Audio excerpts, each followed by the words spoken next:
going to be very straight with you. He said, you have probably a 6 centimetre tumour on your bowel. I don't want to die, like, you know what I mean? I have a lot to do. And I thought about my father straight away. And do they know what causes bowel cancer? Alan Cheevers, local businessman and politician in Galway who has fought stage 3 bowel cancer and past addiction, now an advocate for men's health. Alan's story is a powerful reminder of the resilience of the human spirit and the importance of community support. Alan Cheevers, welcome to Garry Talks. I developed an alcohol problem. I had a serious alcohol addiction. I had to make a decision, did I want to die or live? Every single penny that I had, that I earned every week, I got paid on Thursday, was gone by Saturday, was focused on alcohol. Anything's possible in your life, and you can achieve anything. This is a GK Media podcast. This podcast is part of the GK Media Studios Creators Network, helping people tell their stories. Become a storyteller today and learn about our podcaster network at gkmediastudios.com. Alan, you're very welcome into studio. Thank you for joining me. Thanks, Garry. There's so much that we're going to talk about, but I first want to go to probably what has been, from my understanding, the most difficult journey for you in life so far. And that is when you were diagnosed with bowel cancer back in 2021 during the height of COVID. The thing that scares me about your diagnosis is how you were fine. You don't smoke, you don't drink, you're feeling perfectly healthy, and suddenly your world was flipped upside down by a diagnosis none of us would expect when we're in such good condition, mentally and physically. Can you bring us back to how everything unfolded for you? Yeah, Garry, it was certainly, I believed I was living a very good lifestyle. I don't drink, as you say, I don't smoke, and regular in the gym 3 or 4 times a week. Be careful of what I ate. And, generally I thought, listen, I'm doing all the right things. But I suppose around the early part of the summer of 2021, I started feeling a few issues weren't right in relation to, first of all, my stomach started getting fairly, bloated and sick on a regular basis. And then over a period of maybe about 4 or 5 weeks, I noticed that, I was passing blood. And first of all, maybe I thought it was hemorrhoids or something like that. And I wasn't really sure. And then... and were you starting to pass blood on every bowel movement? No, not in every bowel movement, but it was coming, every 3rd or 4th time. And I was getting a little bit concerned about it. No real pain, but I was going to the toilet more often than I should have been going. So that was another, I suppose, red flag, so to speak. So then I decided what I would do is I would go in to see my GP, Dr. Patrick London, and discuss it with him. And I went into him and he said, Alan, listen, I think just to be on the safe side, we need to go and send you in for colonoscopy into the hospital.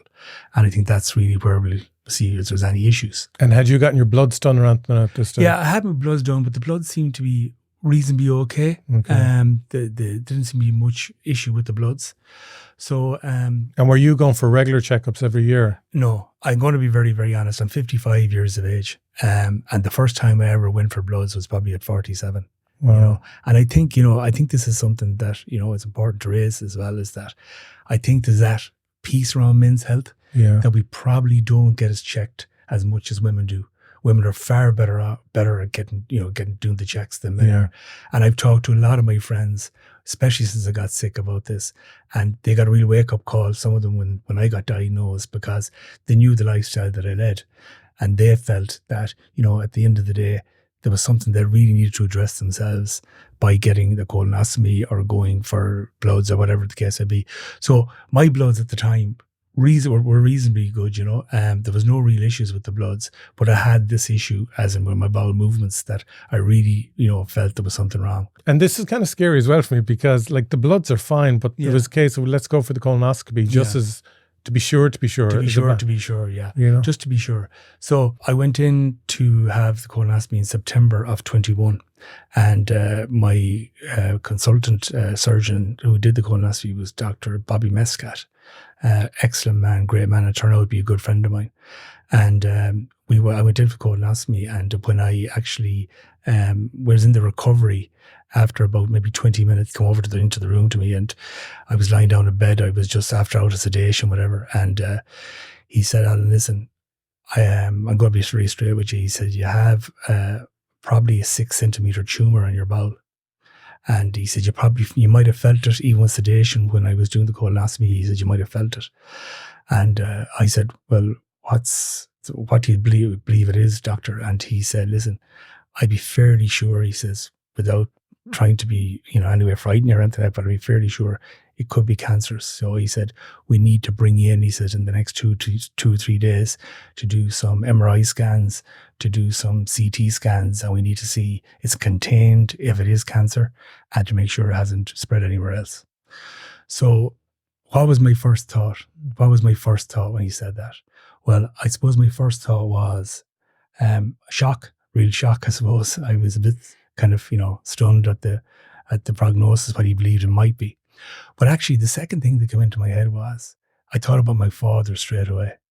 And the reason I thought about my father was because he had 2 brothers who he's very close to. And in 2020, he lost his youngest brother, my Uncle Robert, to cancer. And in the following year, May of 2021, his older brother, my Uncle Noel, who lived in Bushy Park, he lost him to cancer. And the reason why my father came into my mind was I had now to go and tell him there's a possibility that his eldest son, is going to be diagnosed with cancer. And I was thinking, how is he going to deal with that? So I rang him. And do you have children? No, I don't have children myself. Okay. No, I'm not married. I have no children. But I mean, my immediate family, my father, my parents, my 2 brothers and sister, obviously they were the people that I was going to break the news to first. Yeah. And your uncles, did they have bowel cancer or was it a different form of bowel cancer? Well, actually, I lost an uncle many years ago on my mother's side. Her brother died of bowel cancer, but my 2 uncles on my father's side that passed away. One was lung cancer and one was from prostate cancer. That's what they died of. So I suppose genetically it's in the family on my father's side and my mother's side. I suppose that initial shock and then having to tell my parents, that was something that I found daunting. But then I said, listen, I really need to deal with this situation. I can't let this beat me. I have to do something. And I try to get myself in a mental positive state that, listen, I have to deal with what I'm told to do by the doctors, and whatever that is, I will deal with it. And that was my mindset going forward. And but did you feel, because your parents are obviously older and you're wanting to protect them and not put too much stress on them, did you just feel alone? Yeah, I felt very vulnerable. I have to be totally honest, very, very vulnerable. I felt, what happens if this, before I actually did the MRI and the CT scan, what if this is spread somewhere else?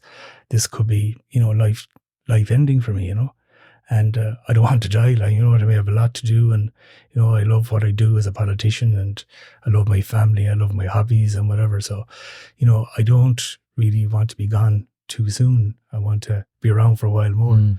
But I found it a very daunting experience, and I went for support to Cancer Care West, who are excellent, great, fantastic people, good psychologists, great supports, and I suppose it's not till you're in that environment that you actually know what they actually do. Yeah. And they're really, really great people. And I couldn't say enough about them. They're fantastic. So, I did my scans, and thank God my cancer was contained in the bowel.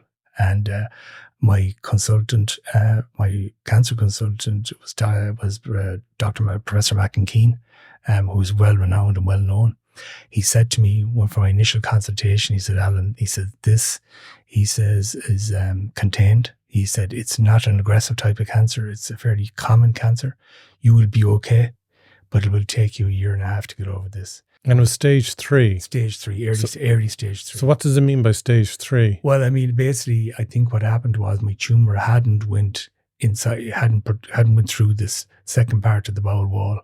So basically, it hadn't went into any, I had some, obviously my lymph nodes had been enlarged, I had cancerous tumour on the bowel, but it hadn't spread into the liver. Normally, when it does spread in bowel cancer, it goes into the liver and the lungs. But in my case, it hadn't done that. So I suppose I got there on time to contain it. So I suppose, my timing, I was lucky as well. And do you know how much of a window you would have had before it spread further? Well, I said if I put it off another 4 to 5 months, I could be in trouble. Wow. And that's the reality. Wow. So I was lucky to get in when I got in and to be able to deal with it and get my treatment, Professor Keane said to me, he said, listen, we're going to get aggressive, he says, in dealing with this. And so we're going to give you 6 sessions of strong chemotherapy. He says, then we're going to give you 4 weeks of radiation. We'll give you a break then. And then we'll come back then and we'll look at where the tumour is at. And then whatever is left, then we'll go back to Dr. Bobby Mescat, and he will perform surgery to remove the remains of whatever of the tumour. So that's exactly what happened. Okay, so they tried to reduce it before removing it, rather than just getting in and taking it out straight away. Yeah, that was the plan. So they reduced it. The chemo worked very well for me. It reduced the tumour quite small, and then fortunately I was able to have keyhole surgery, and the keyhole surgery then that was in May 22. That removed the remains of whatever was there, and then I had a break then for maybe 3 months, and then they brought me back and did 4 sessions of preventive chemo, as Professor Keane said, it's the insurance policy. So it wasn't as strong chemo as the initial chemo. I was able to deal with it, no problem, and thank God, I've been cancer free ever since. Brilliant. So it's been great. And I go back, I did a scan there, my annual scan there in August, and everything was fine. Super. Take us back to when you had that conversation with your parents.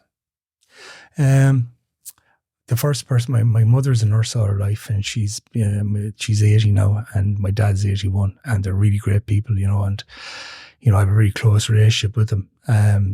So as I say, it was a bit daunting for me to have to tell them, especially my father, as I say, after losing his 2 brothers in the space of 2 years. But anyway, I rang my mother. My mother, I could tell she was trying to be strong for me. She didn't show emotion, but I know the minute that phone went down, she was probably in bits. She was very, very upset over the whole thing. I spoke to my dad as well, and he said to me, I'll be in an hour's time, he said. And I said, no, you don't need to come in. No, he says, I want to come in. I'll be in an hour's time. So you rang them from the hospital? I rang him from my mobile in the hospital, yeah. He said, be in an hour's time. Actually, when I did the scans, I was able to go home. So actually, he arranged to meet me in the Huntsman. Okay. It's somewhere that I go for breakfast, maybe most mornings. It's a kind of a routine for me. So he said, I'll meet you there in 1 hour, whenever you drove in from Isla, which is 30 miles away from Galway. So he came in and he sat down. He didn't really know what to say to me. I knew by his facial expressions he was quite shocked. He didn't know really what to say. What do you say? You just basically say what kind of comfort and support you can give somebody with a cancer diagnosis. So we had a conversation about it. I said, Dad, listen, I'm going to deal with this the best I can. I know what I have to do now. I'll do what I'm told. I'll turn up for my treatment. I'll do the treatment. It's not going to be easy. Professor Keane told me this is not going to be easy. He says, you'll be tired. There's a lot of side effects of chemo and radiation. But he said, if you just think about every day you're getting better as you're doing the treatment. So that's the way I addressed it. But when you say you're going to do everything you can do, what can you do? Well, all I can do is hand it over to the medical people. And I knew I had 2 very good consultants in Professor Keane and Dr. Mescat. And I knew these people are the best at what they do. And, Professor Keane is renowned as a cancer doctor, and, he's dealt with people for many years in the hospital. So I just had to hand it over to them and hope for the best. And that's what happened, and that's what I did. But were you kicking yourself saying, no, I wasn't eating enough of this, or I wasn't getting enough sleep, or... No, I never thought about that. I think, I thought, as I say, I felt I was doing all the right things. But sometimes, Gary, I suppose, genetics kind of a bit to play with it too, and that's just the way it is. I think with cancer, you see people that are really healthy and suddenly they get struck with cancer. Like I remember Professor Keane, these nurse that looked after me, she was a very nice woman too. And she said, listen, Alan, we have vegans, we have plant-based diet people, everything coming in here. And it doesn't stop them from getting the disease. It's just one of those things, and that's it. I mean, everybody tries to live the best life and healthiest lifestyle they can. And we do that every day. But the reality is sometimes, with cancer, it can strike you, and that's just the way it is. And in my case, I was just one of those people.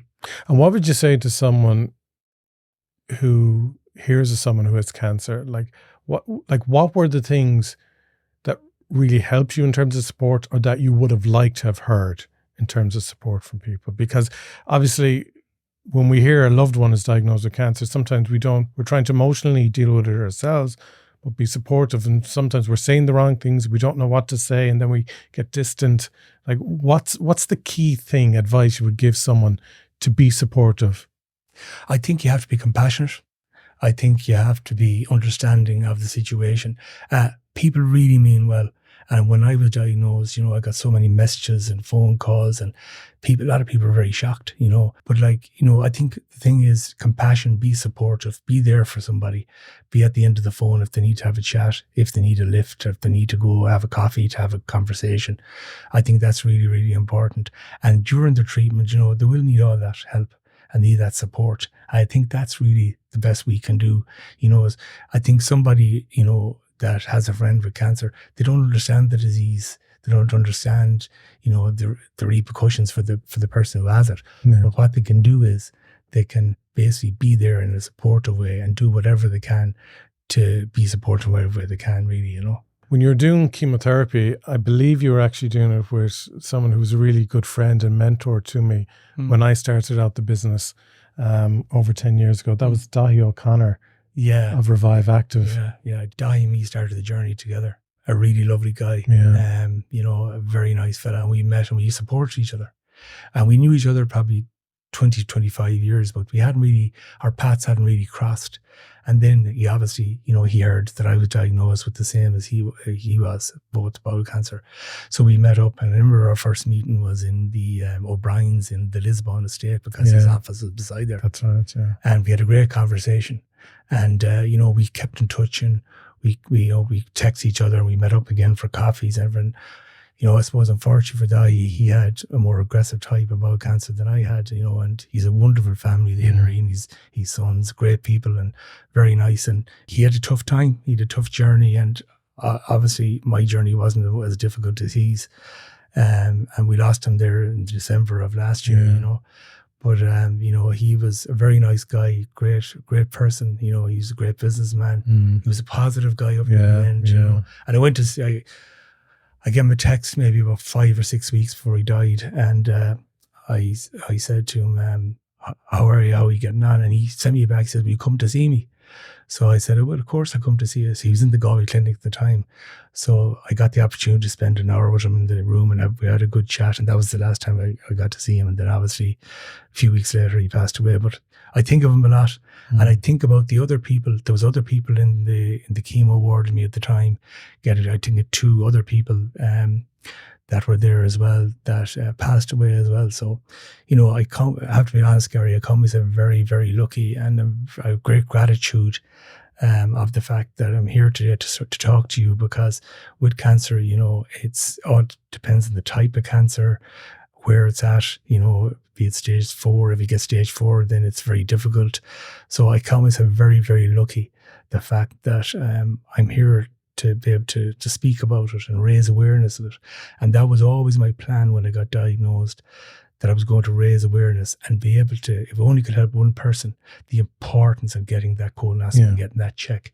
And when I did a full feature page with Declan Varley and the Advertiser, maybe a couple of weeks after the diagnosis, the outpouring of messages and support, and it was unbelievable. And I remember even in the Huntsman, as I mentioned earlier on, I was a regular there for my breakfast or for a coffee in the morning. People come up to me, walked up to me that didn't even know me, and saw the article and said, listen, Alan, I saw your article, and it's really given me a wake up call. I need to go and get a check myself. I would have never done that. So, and what I'd say to people as well who are listening to this is, don't be listening saying, I'll have to do something, I'll have to arrange, I'll have to book a meeting to see the GP. No, actually, pause the podcast, open up your phone, look at your calendar, see when you're free next, and make the call now. Don't be saying, I must, I'll have to. Actually take action. By the time this podcast is over, have the booking made. Because I heard something about a friend of mine yesterday that gave me a bit of a shock.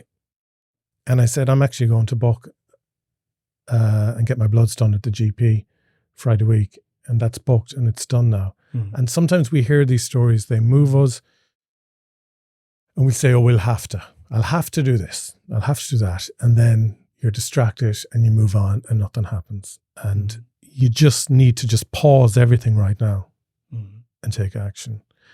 I'm fascinated at times, and, you know, I hope it's an experience I never have, but I'm fascinated at times of people who are getting chemotherapy because they're all nearly around in a circle on these drips getting chemo. And they are really the only group of people who understand what each person in that room is going through, because they're all in it, they're all living it. And as you say, unfortunately, not everyone survives the journey. For those who've never experienced what goes on in that room, can you enlighten us a little bit? Yeah, sure. You know, my sessions were every second week on a Wednesday. I arrived in at about maybe 10:30. They did my bloods. And then when the bloods results came back, then I started on a cycle of about maybe 3 hours, maybe sometimes 4 hours, so depending. You got your chair, you sit in, and you started your chemotherapy. And then afterwards, then when it was finished, then, you know, I could go home. So I wasn't an inpatient, I was an outpatient. And you were feeling fine going home at that stage? Yeah, I feel fine. I have to say, you know, I'd be very lethargic after chemo, very tired. And what are you doing for those 3 or 4 hours? Well, I'd be maybe on my phone or reading or, you know, doing something regarding the council because I could do some emails. Okay. The one thing, Garry, that I did during the whole chemo process was I kept myself busy. I really focused on keeping busy. I wasn't going to be at home with a duvet over my head feeling tired of myself. So I immersed myself in my council work. I didn't miss any council meetings. I tried to go out and meet my constituents if they needed to meet me. I was going around with a bald head. You know, I lost all my hair. Oh, you didn't shave it, did I? I know, I actually, it fell out. Well, I could see it was coming out in clumps. Yeah. So I remember going into Brian Redmond in Fat Tony's and said, Brian, get rid of it. Go down to a number 1 because it's going to fall out anyway. So he gave me the number 1 haircut. And then over a period. And was it just hair in your head or was it affecting eyelashes? Everything, the body hair was gone. Wow. That was it. I was on very strong chemo for the first 6 sessions.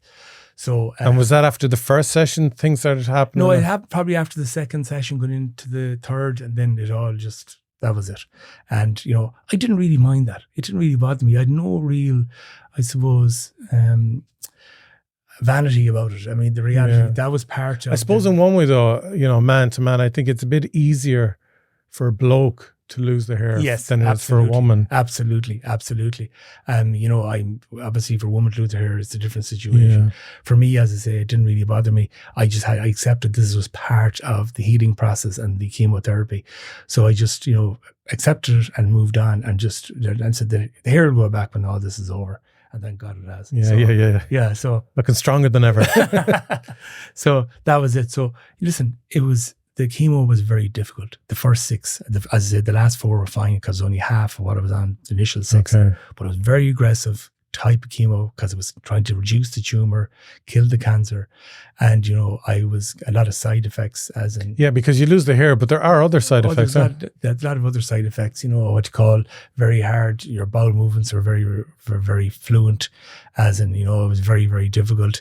Then obviously, you know, you get pins and needles in your mouth, so you couldn't drink any cold drinks whatsoever.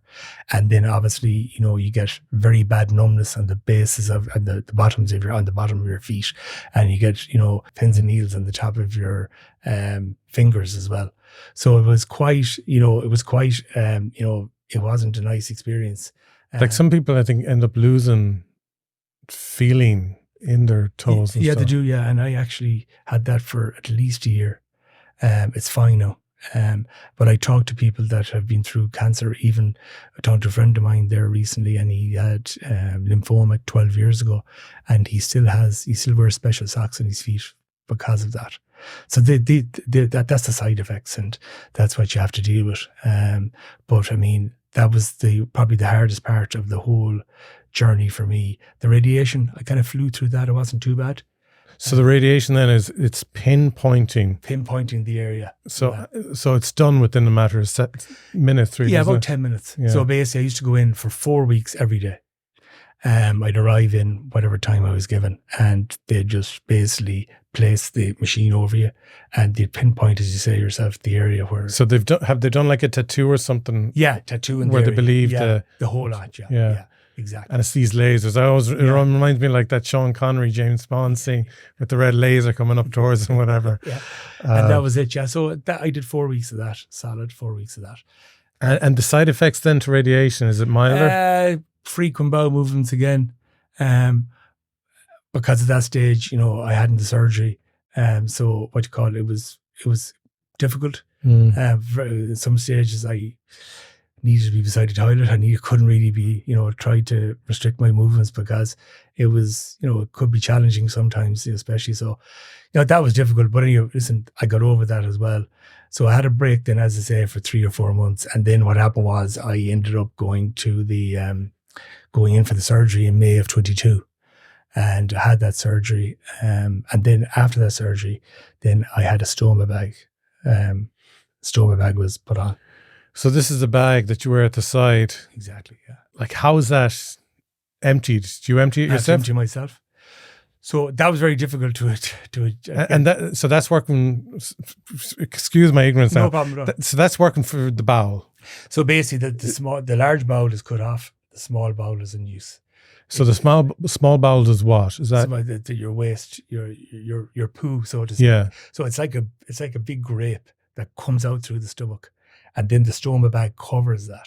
Right. So all my waste will go into that bag. Urine and no, just the poo. Yeah. Yeah, the urine urine is fine. Okay. I was up to 100% of that. There's no issue with that. So that was your poo, so to speak, for 2 years. So basically, for me to adjust to that initially was difficult because obviously, you have to make sure you put the bag on right. You put the straps around it to keep it sealed. I had a few leaks. I had leaks and, to make sure I had spare clothes in the car in case I did have a leak. It happened to me actually a couple of times in council meetings that I had a leak, and I looked down, my shirt was all stained, so I had to leave or go home and change and come back. And could you get infections from that leak? You could, but I didn't, thank God. Okay. I never got any infections. So I had. And then when you're changing it, are you like emptying it into the toilet and putting it back on, or is it a new bag each time? No, one bag for the day. 1 bag per day. You empty the bag. You seal it up then, and away you go. So I change my bag every day, and then there's a base around the bag, and that would be changed every 3 days. So I was very lucky. I had 2 fantastic nurses in the USG, Mary and Aisling. They're 2 stoma nurses, and they were brilliant. And I'm sure any listeners have been through know who they are, but they went through everything. They gave me great comfort and what to do and what I had to do, and they helped me a lot. So basically, after about 2 or 3 months, it was fine. It was just part of my life, and I was used to it. It's just so many adjustments, though, isn't it? Like that's going on between the treatments and yeah. So then I've had the stoma bag then for just over 2 years, and then on the 19th of August last month, finally I went in to get the reversal operation. I've been putting it off for a long time due to the things with the local elections and whatever, and so therefore I finally went and I did the reversal operation. That happened on the 19th. Removed my stoma bag. I'm still recovering, about 75% there. And when you say you're recovering, what's that mean? Well, it means that it takes a while to readjust. The large bowel is back in use again. So obviously the bowel movements, it takes a while for them to get back to capacity, what they should be. It's about 75% there now.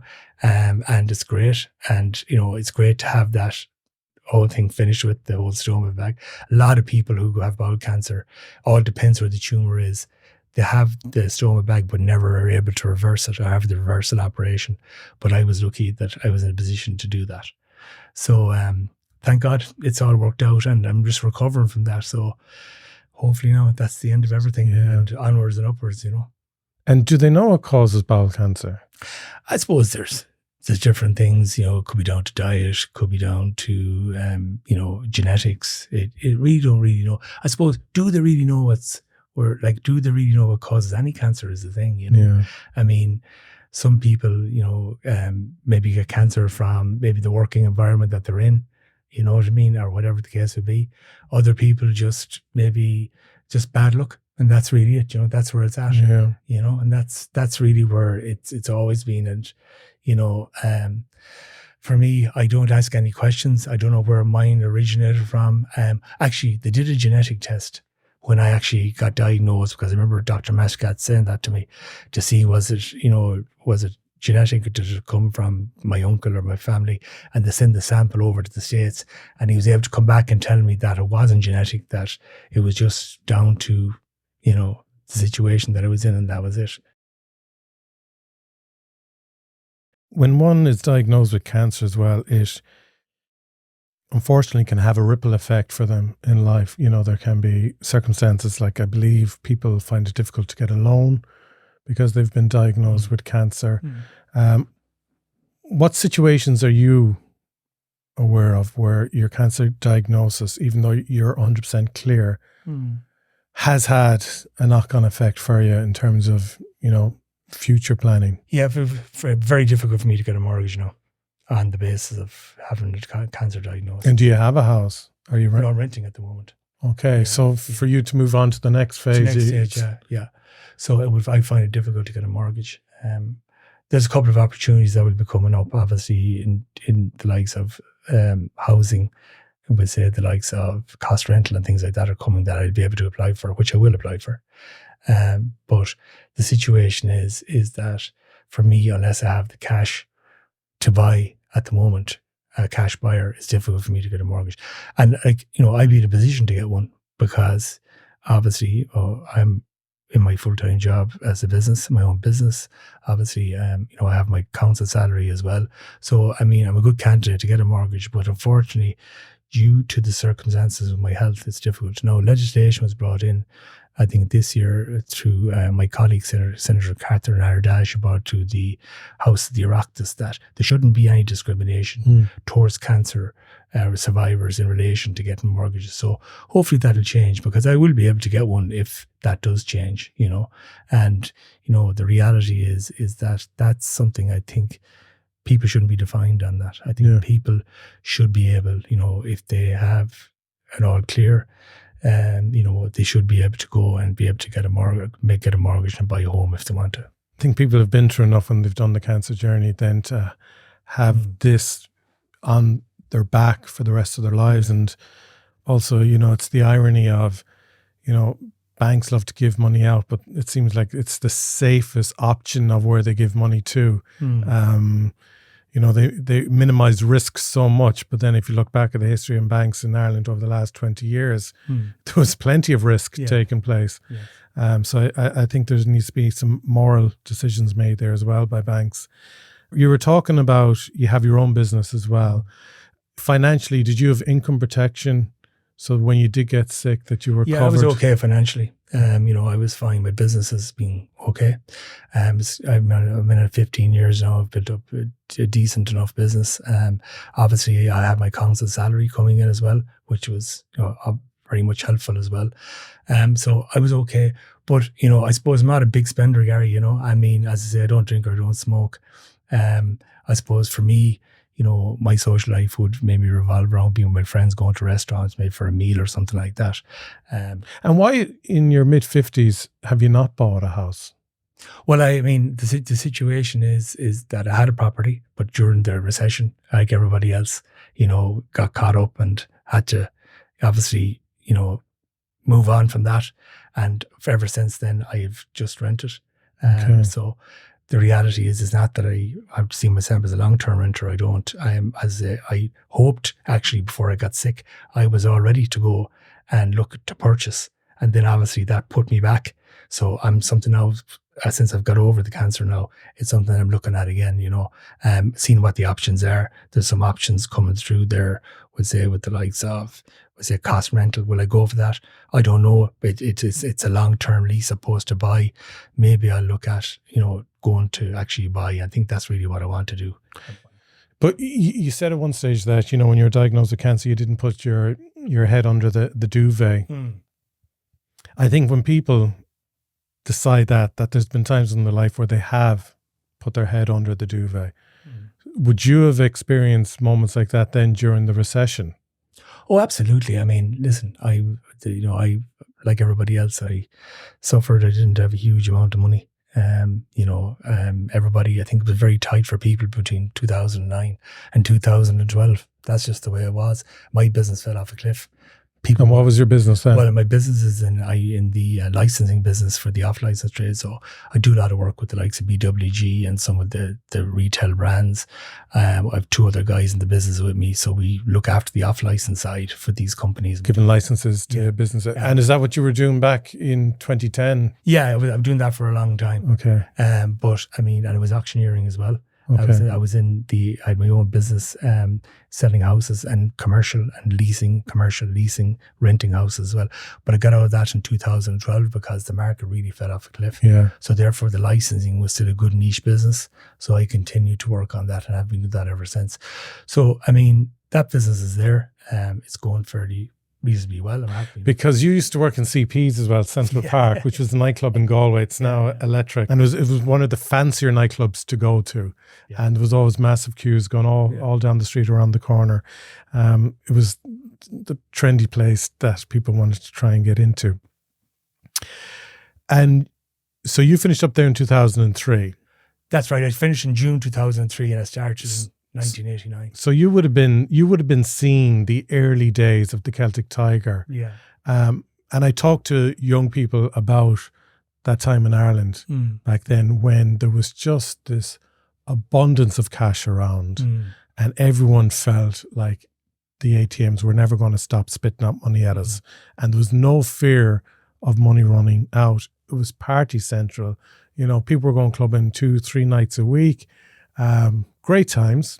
And so you were seeing the start of all that happening and the huge buzz. So with that kind of wind under your wings in 2003, what area then did you go into knowing that the economy was beginning to kick off and thrive? Well, when I finished in Central Park, I think my journey in Central Park, I felt was over. I'd be very open with you now. From 1989 to 2003, I worked in Central Park. I developed an alcohol problem.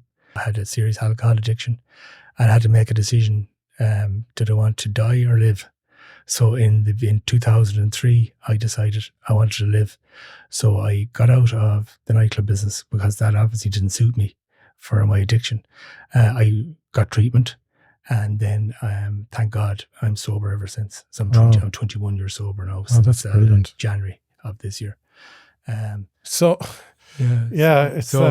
some journey because definitely you've seen dark days. Then. Dark days, I had a lot of dark days, and the alcohol addiction was terrible. And what would you define? And everyone has different levels of alcoholism, but what would you define as your addiction? My addiction was I couldn't function without a drink 7 days a week. I would drink after work. I would drink before work. I was drinking during work. And for me, it was just what life was all about. Every single penny that I had, that I earned every week, I got paid on Thursday, was gone by Saturday, was focused on alcohol. And alcohol was my God. Wow. And that was it. And was it pints? Was it spirit? It was everything. I mean, I never took drugs. I for some reason, Garry, I had a very big fear of drugs because I felt that I'd want to overdose or, I might wake up if I took drugs, but with drink, was no problem. I mean, I just drank. I remember at the end of my drinking, I was living in an apartment in Abbey Street, right beside Central Park, which was owned by the owners of Central Park. I had a small 1-bed apartment, and they told me, they gave me many warnings about my alcoholism and whatever the case would be. And I was going into this is the insanity of the whole thing. I used to go into Central Park, and after every night's work, you'd always have a staff drink. Yeah. It could be 2:30 or 3 a.m, whatever it was. And I was drinking 7-Up or Coke. And Alan's doing great. He's off the drink now 3 or 4 months. But what I was actually doing was I was going down before work, maybe around 9 o'clock, 9:15, to the GPO that had an off-licence beside it. And I never forget it. I used to buy a bottle of Frascati white wine. And I always told them to put it into a bag so nobody'd see what was in what I was carrying. And I'd bring the bag back and I'd put it in the fridge in my apartment. And then I'd have my couple of 7-Ups after the night ended in Central Park. I go back up to the apartment. The wine, the Frascati white wine, it was a sweet white wine. I'd never forget it. It'd be cold. And then I drink the whole bottle. And that was it. And that was on every night of the week, 7 nights a week. And the next morning I wake up and I'd be, it was, I don't know, it was just a mist, but that was my life. It reminds me of a story of a friend of ours who, we used to go into town. This is pre-kids, pre-marriage days, and we might watch a match on a Wednesday night. And if the game finished around 9:15, this particular guy then headed off. It was home. And I turned to the other friend and I said, you fair play to him, like it. I know he's working the morning, but fair play to him. He's not hanging on. He's had his 2 or 3 and that's it. He's gone home. But little did we know he was going home gaming and drinking spirits and wine till 1, 2 in the morning. And it was only when he had to go into hospital and have his stomach pumped that an intervention took place. Friends went into his bedroom and found empty bottles all over his bed. But on the outside, someone looking, it was like, this guy is, he's not a heavy drinker because he just has a couple. Yeah. And then he had someone respectable hour, but we didn't know what was happening behind the door. I think there's 2 types of alcoholics. Like, first of all, the ones that like to socialize and get out and drink and drink and drink. And you mentioned something there, and this was typical me. I see some friends of mine, they would go out and they'd have 2 pints and they'd go home. And that was fine. But I would snigger at them. I would go, what's your man? How would you go for 2 pints? Yeah. I'd have to stay till 12 o'clock. Yeah. And then go to the nightclub and go to the death, so to speak. You know what I mean? And then the other type of drinker then was the person who never went to the pub, but would get their case of Guinness or case of Bulmers or whatever and just sit in front of the TV and drink. And that was it. And, I've met them people, but I decided to go into the AA program then and go to meetings and and just before you go into the AA meetings, I just want to, working in a nightclub and seeing, with respect, a large amount of people there in the nightclub off their head, probably more so on drink than drugs. So when you're looking at them and you're loving your drink, are you looking at them saying, this is great, I'm at the epicenter of this hedonistic, mad lifestyle? Or were you looking at them saying, God, you're awful fools, look how wasted you are? Well, no, because I was so immersed in my own situation, and obviously I love the buzz of the nightclub, love the music, love the whole lifestyle. I mean, it was like a party for 40, I think it was 15 years I was there. It was like 15 years of partying. Every night was a party. And Central Park between 1989 and 2003, especially them years that I'm talking about, it was really at its height. I remember Central Park, even on a Monday night, there'd be 700 people in there. And that was the quietest night of the week. And we had a great regular crowd coming in. You'd know exactly where the regulars would all go to the different bars. There was 4 bars. They go to the different areas. Yeah, it was a massive nightclub. It was a big nightclub, And, I got to know an awful lot of people. And I think I mentioned just before the interview there, in my political life, it was amazing when I was out canvassing during the whole elections, the last 2 elections. It was amazing when I go to a door, somebody come to a door. I remember I went to Renmore one night to this estate, and this guy came to the door. He says, "Get out of here," he says. "I'm not giving you a vote." He said, "You did serious damage to me over the years." And I was kind of taken back because I didn't know what he was on about. And then I kind of walking away, and he came back. He said, "Come back here." He started laughing. He says, "The nights," he said, "you got me drunk in that nightclub, because I'd be serving the drink."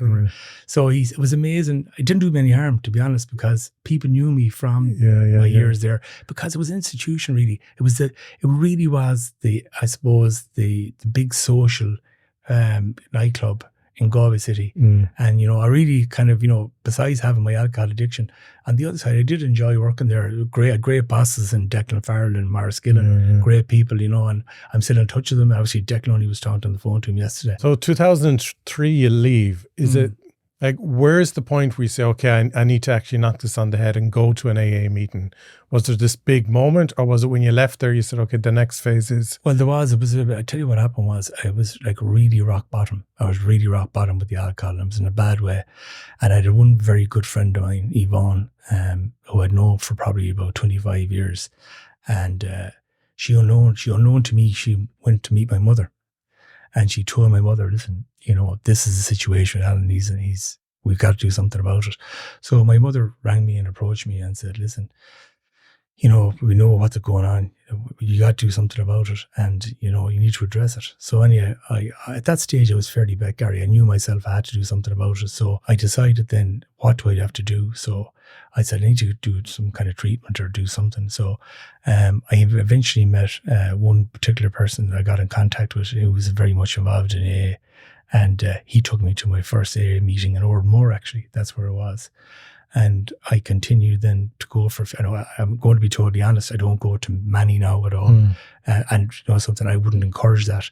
I should be going to a lot more, but I suppose lifestyle or whatever. But for a good few years I did, and continued to go to them. And I've met very good friends, and that probably my two closest friends that I have today that I socialise with and I meet on a regular basis are two guys that I met in AA. And great people, and we keep in touch, and were very supportive when I was sick, And would you still have the odd urge, or? No, never had an urge since the day I put down a drink. For me, I see, I give you an example. If you were to talk to any of my friends or family in 2003 and tell them that I would be a city councillor in 2019, they would have thought you're off your head. I mean, that's it. Like Paddy Power's a 2 million. Yeah. Do you know what I mean? Yeah.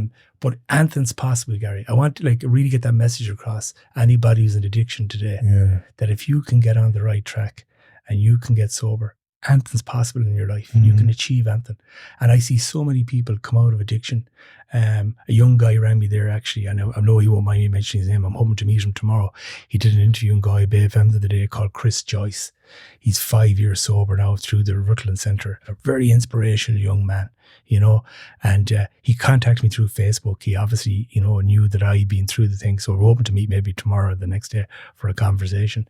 And he wants to carry the message through schools. Yeah. And he said to me, any way I could help him get into schools. I said, 100%, if I can do that, I can. But anything's really possible in sobriety. If you really want to grab sobriety, anything is possible. Yeah. And for me, I found the path of politics, and I wanted to be able to go and help people, in my way, helping people was do it through politics. I got into politics in a really funny way. I just met a man one day called Jackie Laddie, who was involved in Fianna Fáil, and we had a conversation, and he said, would you be interested? And I got into the local elections in 2014. I didn't make it then.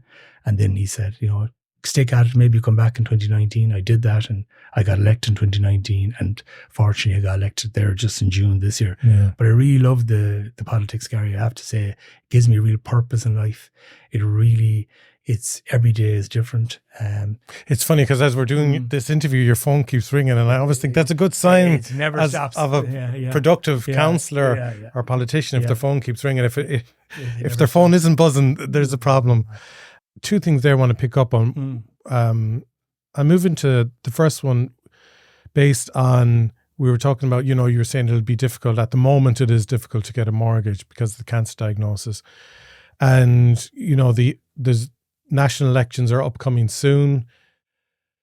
And I don't know what the correct phraseology is that you were passed or whatever, but you haven't been put forward as a candidate to compete in the national elections for Fianna Fáil. And on the research I did, I'm assuming that it wasn't a far removed idea from your head that you would have expected to have had the opportunity of putting yourself forward.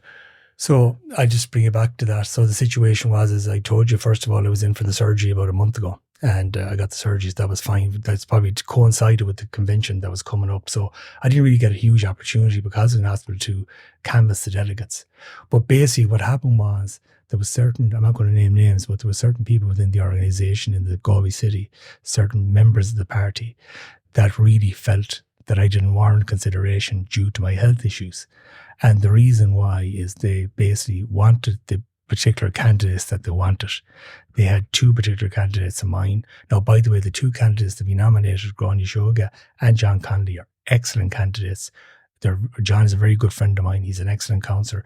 I don't know Gráinne that well, I spoke to that. But can they only put two candidates forward? They could add a third person. I mean, the Cóireád Dáil Cantor within the city want a third candidate. Yeah. I'm not saying that should be me, but that's a possibility that could happen. But I just wonder, why would you not try and put as many people forward as possible to give the Well, organization's best an opportunity rather than putting all your eggs in one basket on two particular people. Well, I suppose my point about the candidates were, as I said, they're two very good candidates, but they're both on the west of the city in Connemara. I mean, Gráinne is in Spiddle. John is living not in the Carrow, but he's very much involved at Barna in the GA, whatever. So I felt from the Huntsman out as far as Ordenmore, Clare Galway, Cardenmore, all that area, we're leaving a huge gap. Using an illness you had, and I'm not even you, but anyone, using anyone's illness as a trick to withhold them advancing forward where they can do good for people, and more so in their constituency, seems to go against politics and really defines what people say is wrong with politics. And,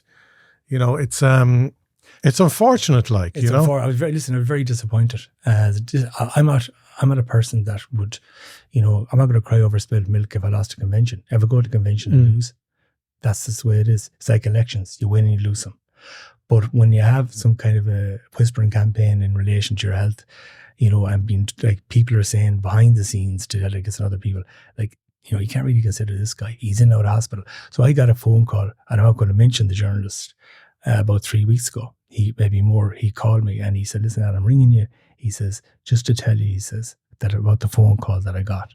And I said, well, what happened? Well, he said, I got a phone call from a source of mine in Dublin. He said, and this would be a local journalist, from a source of mine in Dublin, said that he had received a call from somebody senior within Fianna Fáil in Galway to say that, in relation to the election, that Councillor Alan Cheevers really shouldn't be considered because he's in and out of hospital every week. Now the reality is that when I went to hospital on the 19th of August, that was the first time I was in hospital since I had the previous surgery in August 22.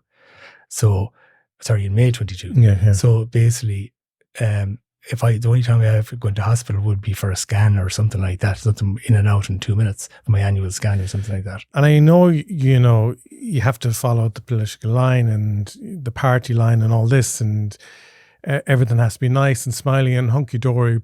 But, like, in reality, you've faced cancer, you've faced alcoholism, you've faced life-threatening moments.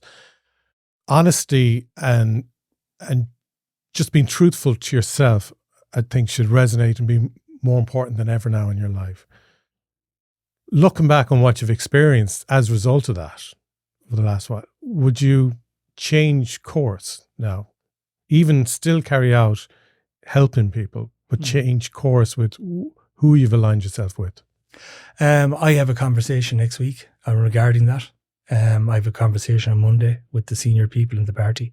I feel very aggrieved at what happened to me. It's not about me, by the way, Garry, getting added onto the ticket.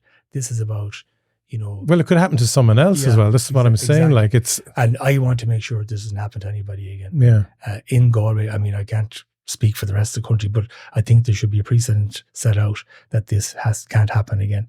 We should not be bringing people's private health situations into these situations. So, and again, it's going back to the mortgages. If we're fighting at a national level, that if people have 100% clearance, and that we don't want people to be carrying that cancer label on the back for the rest of their life when they've come through it, and fair play to them, we should be applauding them for coming through it. Nor should it be carrying them on their back for careers or anything like that. We can't say we'll do it for this, but then not for that. It should be one for all type attitude that we're doing on a national level. What are the problems that people are facing today? Well, I think basically, we have a wide range of problems. I mean, I deal with a lot of people who are in social housing, people who are in homeless services, people who are trying to get into hospital appointments, cost of living. There's many, many areas that I deal with every day in my job as a public representative. Housing is an issue, is a big issue. And there's a lot of young couples out there that are working that can't find a place to live. They can't get a mortgage to buy a house, but they can't even get a place to rent. Yeah. And that's a major problem. Yeah. And then when they do get a place to rent, you're talking now probably the average, maybe for a 2-bed, 1,800 or 1,700 euro per month. And it's a lot of money for a couple to have to come up with. Yeah. And then if they're trying to save to get the mortgage. I So I think, through the Housing for All plan, listen, we've done a lot, but we need to do more. And in Galway City alone, we have 2 projects coming up now, and that's a cost rental project.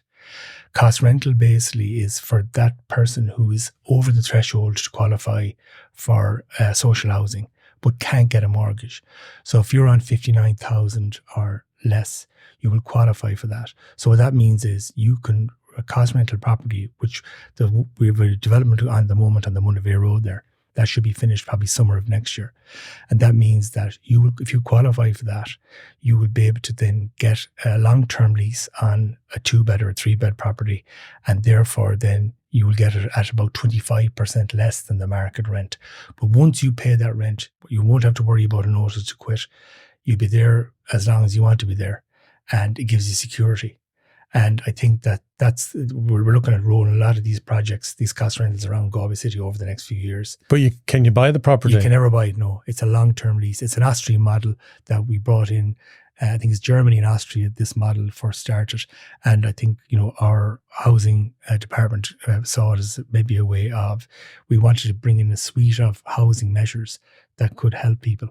And this was one of them. And I think that, it will be, some people, it won't suit them. They want to have, Irish people want to own their own houses, you know. But the other part then is we have a social and affordable development gone to design at the moment in Merlin Park, and that'll be 107 units.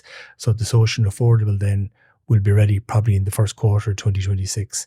So that'll be the first one. But there'll be more, that's on the east side now. I'm talking about my own constituency, but that'll be spreading right across the city. Social affordable then will be more affordable for young couples and young people to be able to buy a place.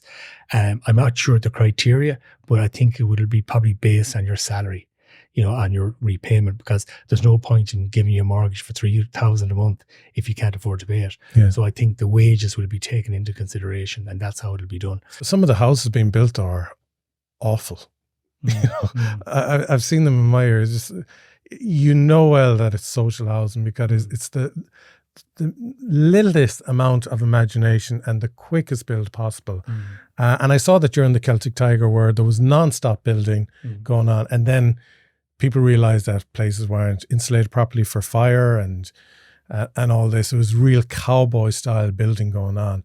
And even during the Celtic Tiger, when things were great, they were knocking down kind of the lesser attractive things to build the fancier places. And we seem to just be going back again. And even there was a house that I was on to an auctioneer last year, and I was telling him I'm looking for a house in a particular area. And he came back and he said, this one is being built. It was 750 grand, right? And we went up and looked at it. So the house was built, it was roofed, it was floored. So there wasn't a huge amount more work that had to be done on it, but we didn't like the design of it. That house went on the market a year later. Wasn't moved into. It went from 750 to 900 grand. There you go.